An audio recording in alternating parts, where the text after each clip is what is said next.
we are going to start deflection of beams. This is our chapter. In previous classes we have learned from the bending stresses that M by I is equal to E by R if, because of the constant bending moment, the beam bends into a circular arc. So R can be found out when the equation is EI by M. So if M is constant, R will be constant. So for constant bending moment, the curvature of the curved beams are circular. So condition is if M is constant. Now in such a case, we will imagine the deflection and the slope of a beam subjected to uniform bending moment. So if previously the beam was this way, it was A and B. Now because of some load, it bends like this. So in such case, if we draw two tangents, and we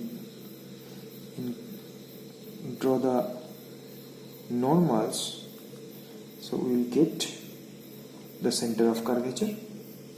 So this and this will be the radiuses, this will also be the radius, and if we increase it, we will get the diameter. So this point is denoted as C.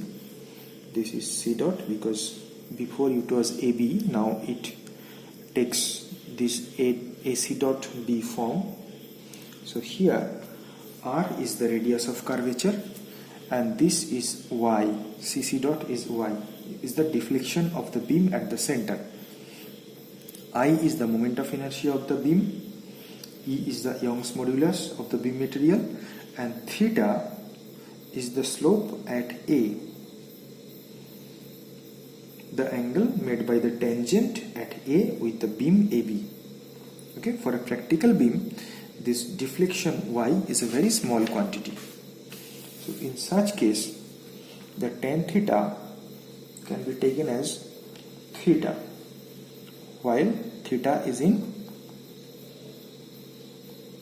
radian.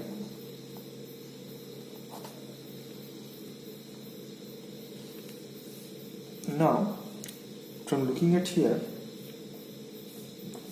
we can say that theta becomes the slope, as slope is denoted as dy dx is equal to tan theta. Now we know AC is equal to BC is equal to L by 2.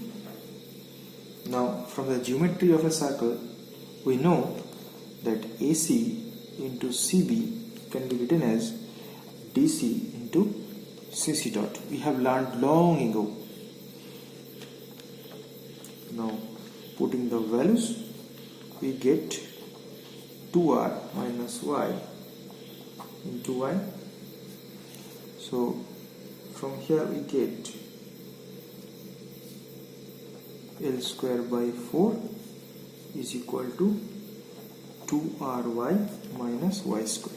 Now as we said earlier, this Y is a very small quantity for a practical beam.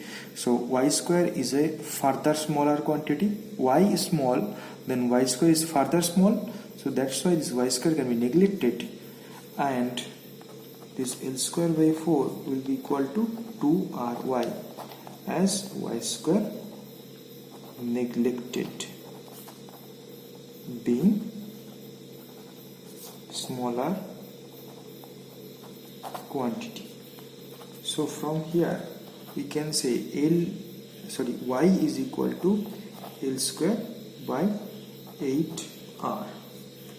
Now we already found out EI are equal to EI by M. So if we put the values here, we will get EI by M. So if we simplify this, we will get this. So this equation 1 will give you the deflection of the C point when they are subjected to constant bending moment M. Now, if we want to find out the slope theta, then we have to shrink the triangle AOC. Now, you know, then sine theta will be equal to AC by AO. So, if we put the values, we will get this, where L by 2R. Now, if y is small, then theta is also small. So in such case, sin theta is equal to theta, which is equal to L by 2R. So putting the values, what we will get? EI by M or ML by 2EI. So this is the value when it receives a constant bending moment. Okay.